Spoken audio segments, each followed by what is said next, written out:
Eukaristi ospakizun honen hasieran, ezkal ezaiogun jainkori Dios berditzearen grazia. Horrela, paketzea lortuko dugu, eta elkartuago egongo gara jainkoarekin eta gure senideekin.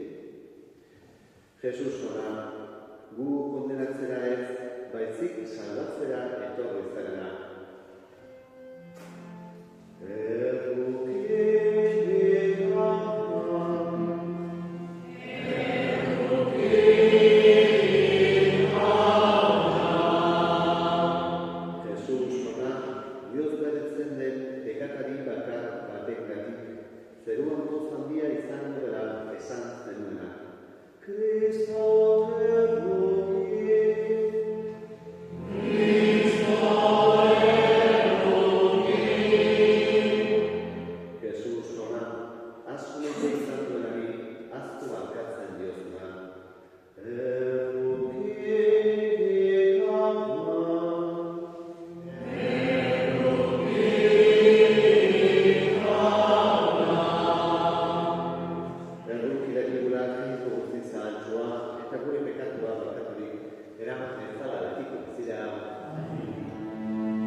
Unos cuantos hombres hacen una salida y atacan a Manuel.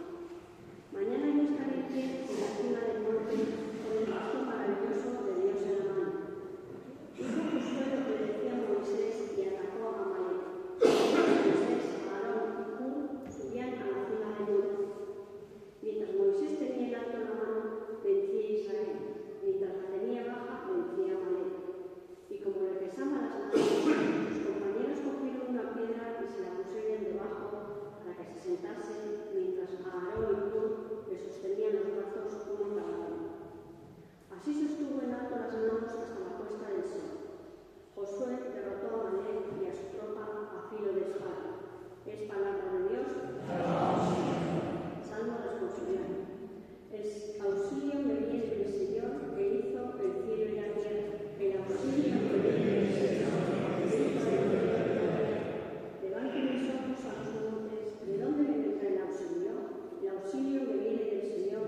apostoloak dirudari, anaia nik. Zaude sendo ikasi eta sinistu duzu guztia. Norengatik ikasi dituzu gogoan auturik eta gainera umetandik ezagutzen dituzula. Liburu santua. Hauek eman dezakete Kristo Jesusengan sinistuz, salbamenera daraman jakinduria. Liburu santu guztia Jaungoikoaren eratuak bai dira, eta erakusteko egia argitzeko, zuzentzeko eta zuzentzasunean bizitzeko egokiak dira. Horrela, Jaungoikoaren gizona edozein egin behar honetarako bikaina moldatua gertatzen da. Jaungoikoaren aurrean agintzen dizut, eta biziak eta inak epaitu behar dituen Jesucristoren aurrean.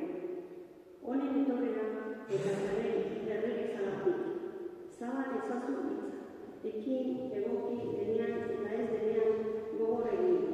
Estu hartu, eskatu pazientzia handiz eta erakutsi nahi. Haurak esana?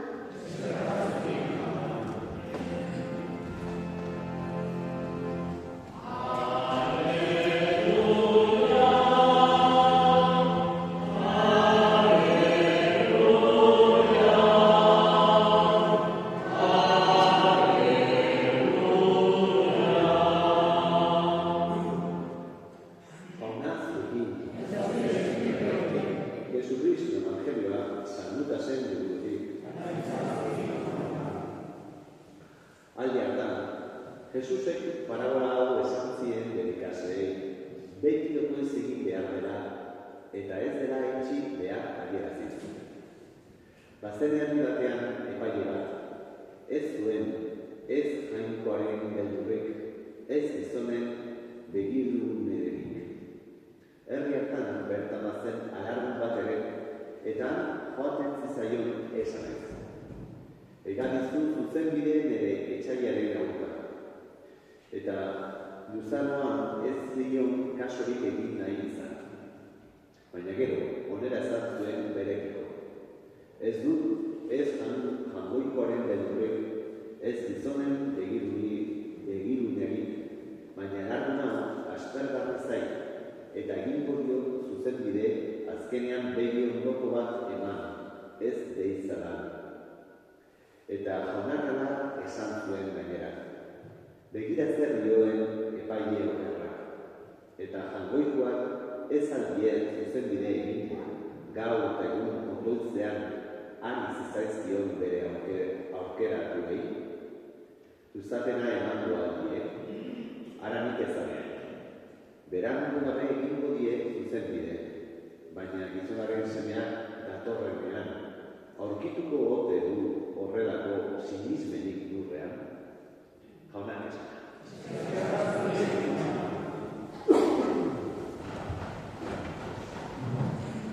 Estamos celebrando, como decía, comienzo el día del domingo, con oración por las misiones, el día del domo.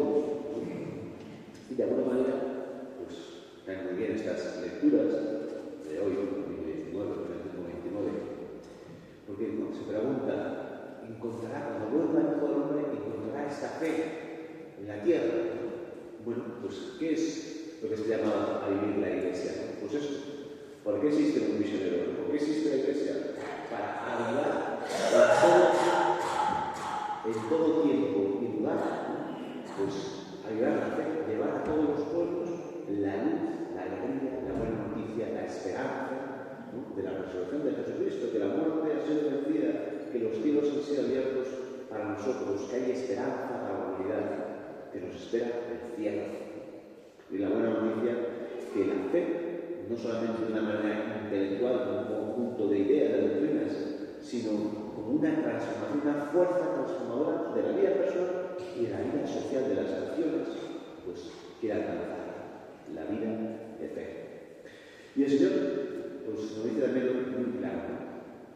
En esta cultura, de la que formamos parte, no somos ajenos, en la que parece que es todo en la inmediatez, ¿no?, en microondas, ¿no? Aquí cultura pues de lo rápido, que todo cogemos el móvil y enseguida un globo te lo mandan a donde quieras, o a Amazon o lo que sea, a todo correr. Pues el Señor dice, no, hay que orar sin desfallecer, con perseverancia, como decía aquí, cuando seguirea della fede exiliar la violencia. O sea, orar sin desfallecer, con insistencia. No porque Dios esté dormido y no nos escuche, Él está bien vivo y despierto, sino que muchas veces somos nosotros los que necesitamos en esa perseverancia. Pues es como las oraciones. ¿La oración qué es? La oración es una relación entre Dios y nosotros. Igual que cualquier relación humana que vivimos, tú no te compras un libro, ¿no? Para, el otro día contabais en el funeral, ¿no? del hermano de Ramón, y ¿no? La relación tan bonita pues, con la esposa, con Guadalupe. Oye, pues a base de conocerse, no cogió un libro, leyó y ya está. Y enseguida empezó la relación, sino que toda relación humana lleva tiempo, toda relación interpersonal lleva tiempo. Es como crece la amistad, donde crece el amor. Pues lo mismo en nuestra relación, en la oración con Dios. No es que cojo un manual de autoayuda y ya está, yo no sé todo de Dios y ya está. Sino que ¿no? necesitamos pues, la templanza, en la paciencia y la fidelidad, pues en la pedagogía que nos da pues, eso, el tiempo. Y donde se aviva el deseo, donde crece y es eso. Si hay una relación que merece la pena, es aquella que precisamente en el tiempo perdura. Y se aviva, no se apaga, sino al contrario, se enciende más el deseo, pues, la pasión, la alegría. Bueno, pues es lo que Dios también nos invita a nosotros en nuestra relación con Él. Bueno, importante pues esto de la oración perseverante, de la oración fiel. Y otro punto muy importante que coincido hoy con el día de la oración por las misiones, ser conscientes de que la Iglesia somos un pueblo, un cuerpo, una comunidad en la que nos necesitamos unos a otros. Igual hemos escuchado la primera lectura. Cuando el pueblo de Israel se tiene que enfrentar a Amalek, al enemigo, y unos poquitos, con Josué al frente, van a primera línea de combate. Y serán, pues eso, seríamos, vamos a decir, sería la imagen de los misioneros que están en primera línea, como nuestro San Francisco Javier, que dejan todo y se van ahí a primera línea de combate. Pero para que ellos triunfen y tengan éxito en la misión, hace falta ver. Detrás de la retaguardia está Moisés levantando los brazos junto con Hur y junto con su hermano Aarón, que les sostienen. No está tampoco solo, sino que es una comunidad que se apoya unos a otros para que realmente haya éxito y victoria. Lo mismo en tu vida. En la Iglesia hay momentos en los que uno puede estar más encendido en la fe, en la caridad, en la esperanza, o más flojo. Y por eso nos necesitamos unos a otros. Y nuestros misioneros necesitan nuestro apoyo económico y sobre todo nuestra oración para ser sostenidos en el combate, vamos a decir, de llevar pues, la buena noticia a todos los hombres, la esperanza, la transformación del mundo pues, a través de la palabra de Dios. Por eso no están solos, tú tampoco estás solo, y nos apoyamos unos a otros. Qué imagen pues, más hermosa, más consoladora. Pues le pedimos al Señor que nos encienda el deseo que avive en nosotros pues, este fuego de la esperanza, de la relación con Él en la oración, y que nos haga conscientes de que no estamos solos, sino que somos un pueblo, que nos apoyamos unos a otros. Que así sea.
edo, egi egun motoruz gizaki guztien ona nahi duen jainkoari.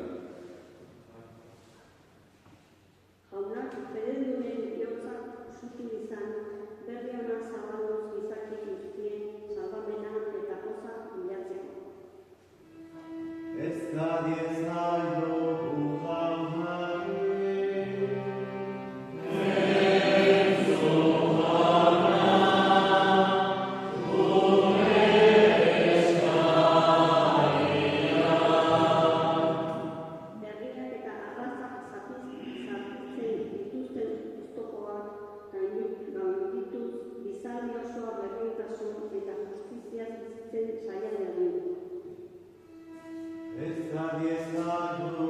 jaunari.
Eta egizu Israel berriak aurrera egin bezala beti gai guztiak gain dituz.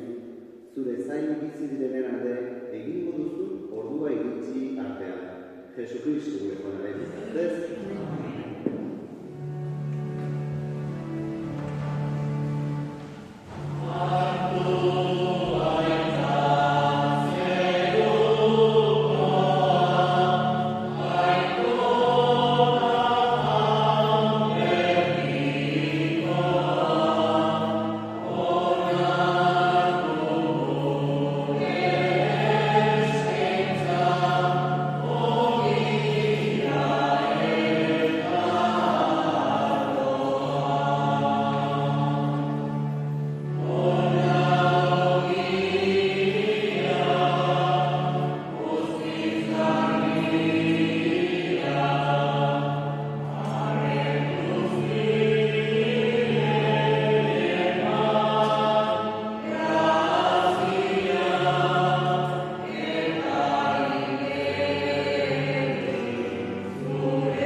Begira jauna, bere burua guztion salmenerako eman zuen zeure Kristoi.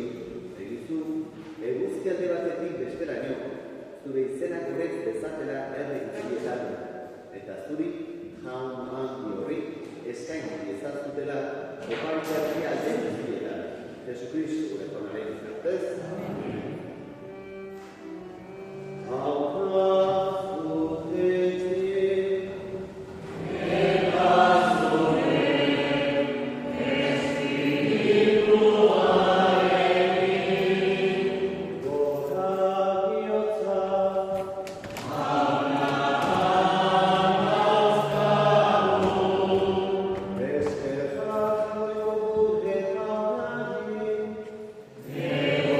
Yeah.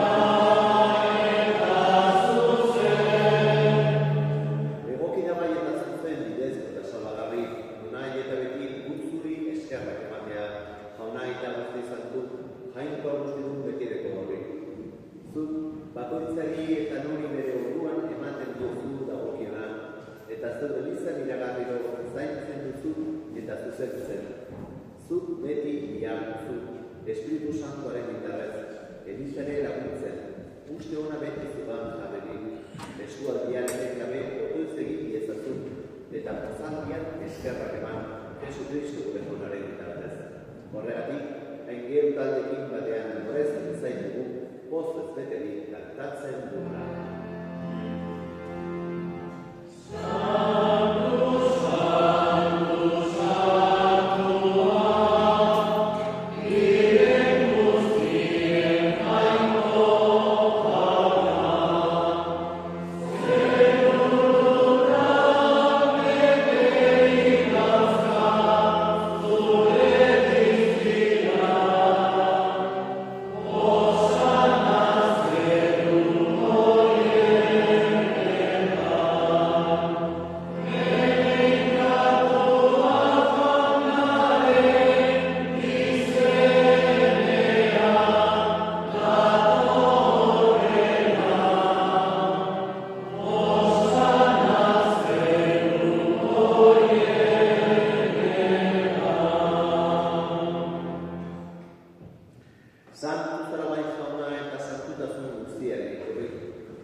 Era berean orduan kaliza harturik, berriz ere eskerrak emanez bere ikasleei eman ziren zanez.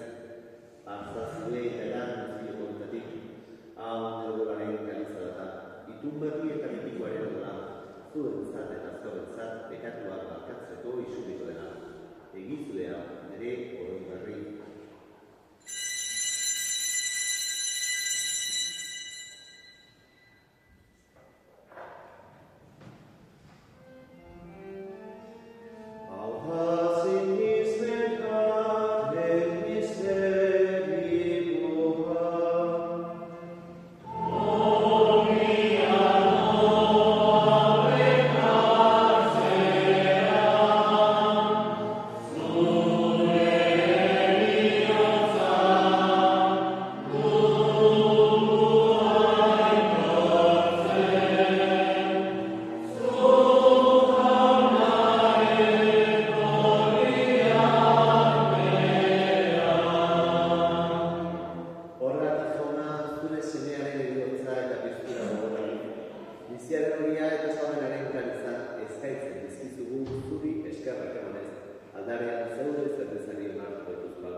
Era berean, izan dugu jona, Kristeko itxaropenean joan diren gure zibideak, eretziki, Ramon Garmendia eta Beatriz Moldara, eta intako guztiak ere, izan zutzen dartei ere dira. Erraukiz dakizkigu horren du guztio betiko bizia egitzezagun, Jainkoaren Ama Maria Virginia Dumatxoarekin, haren senar Jose Santorekin, Apostol Santuekin eta gizaldi guztietan, zure adizkideiz izan diren santuekin. Haiekin batean gorez ezagun, Jesu Kristo zure semearen bitartez. Honen bitartez, honekin eta honenka, zurik gaita, igual guztiz horrein, Espiritu Santuarekin batera, ospetantza guztia, gizaldi eta gizaldi guztietan. Amen.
Jesu Kristo gure jauna, zuk ez dena da apostoloi.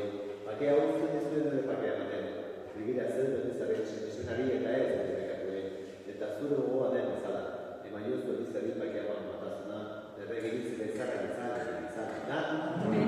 Joanaren bakea. Zuekin? Emaioz dut bakea.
Ona munduko pekatuak egiten duena, zoriontsua jaunaren nahi daitua.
izan duzu. Zure mailan parte hartzeak santu egin gaizela jauna, eta salamenaren sakramenturen egizari esker, onar esatera atseginez herri guztiek zure semea gurutzean gurutako salbamena. Errege bizikaita gizaldi eta gizaldietan, jauna zuekin. Ere ikasdezatela mutua guztuna, aizat eta semean eta espiritu santuak. Zoazek jaunaren bakean.